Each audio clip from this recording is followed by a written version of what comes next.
It's January 26th, 2024, and we find NS30T receiving a new crew here at milepost 589 in between CP 587 and 590.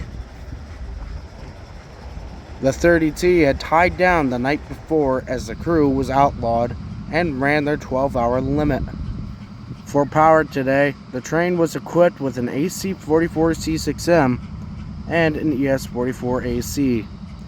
The lead AC44C6M is former NS-944CW 8978 and was rebuilt in April 2019. Okay, bring him south, signal indication. Thank you. The crew receives a signal indication, but there's still one more engine that we need to talk about, and that is NS8019.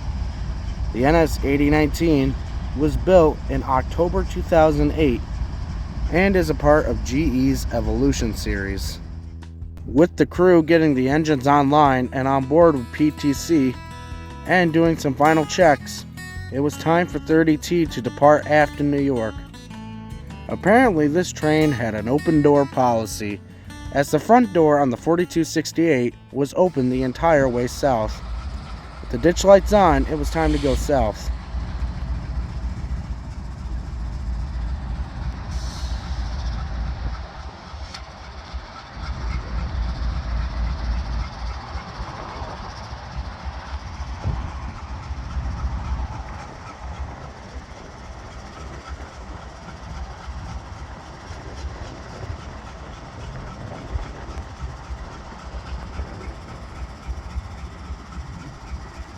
He starts out very slow, and there's a couple of reasons why he does this. One, he's going to have a limited clear once he gets down to the signal. He can't go past 45 miles per hour. The 45 miles per hour is for the switch. Then he can speed up. Another reason why he's not going fast out of here is that you don't want to get a knuckle. What's getting a knuckle? That's when you pull your train apart or putting the throttle too high and your train's separating. You also heard him turn on his bell there. That's to alert anybody nearby that he is moving. With 8,800 horses on the head end, this train had no problem leaving the siding, as today's train is a little over 1,000 feet, which isn't very long at all.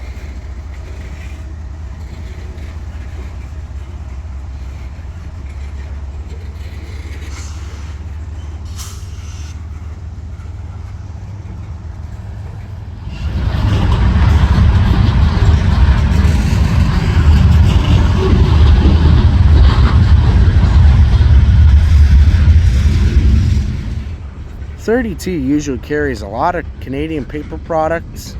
This car here carries telephone poles, this green flat car with sides. This center beam brings down Canadian lumber for furniture and house building. I've sped the video up because the train took forever to leave the siding, which was a good thing. It allowed me to get ahead of the train.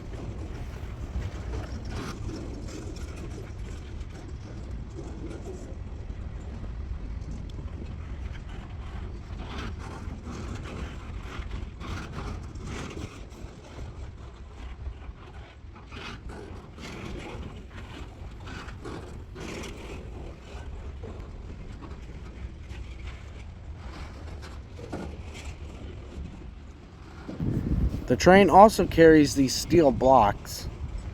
I'm not sure where they're destined for, so if anyone knows, comment down below. It is very cool seeing these on flat cars out on the open.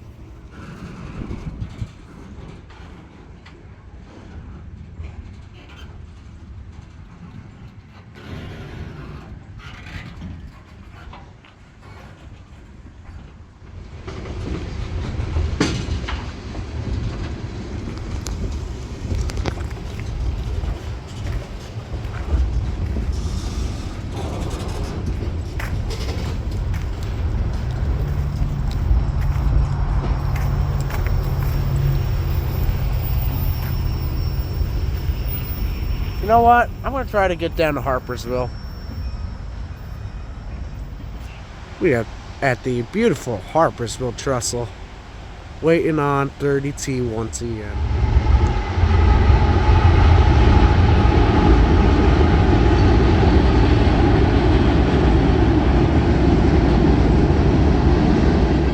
Now that 30T is out of the siding, he hits the engines wide open and begins his trek to Binghamton.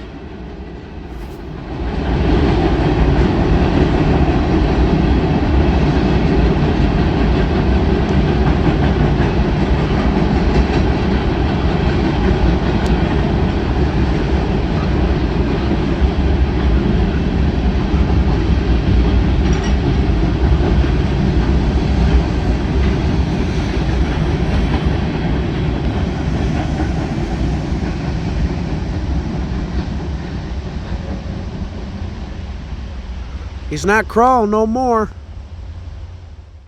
Later that day, we're in Bainbridge, New York for NS Train 265. The second unit, Wells Fargo SD70 MAC number 8914, was helping the train south. Norfolk Southern has 22 former BNSF MACs on its roster right now due to a power shortage. They're all owned by Wells Fargo Bank.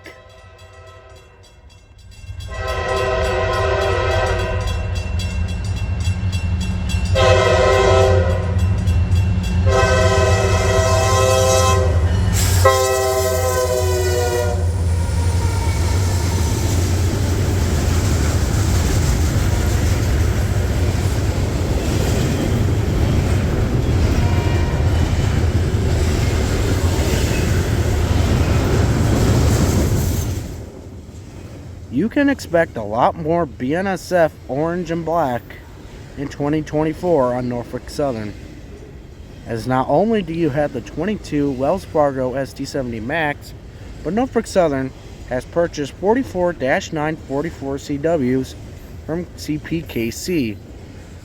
They too acquired the same 44-944 CWs from BNSF.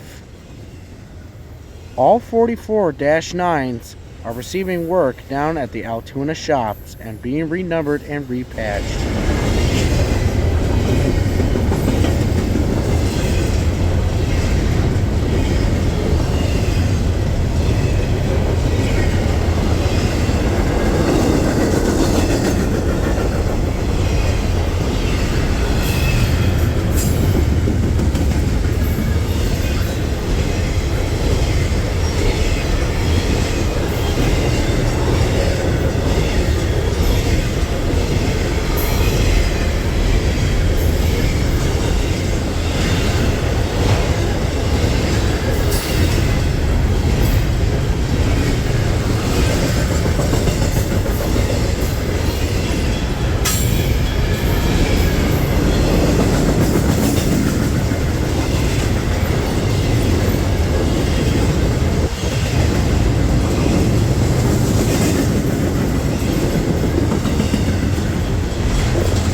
And with 265 going south, that's all I got.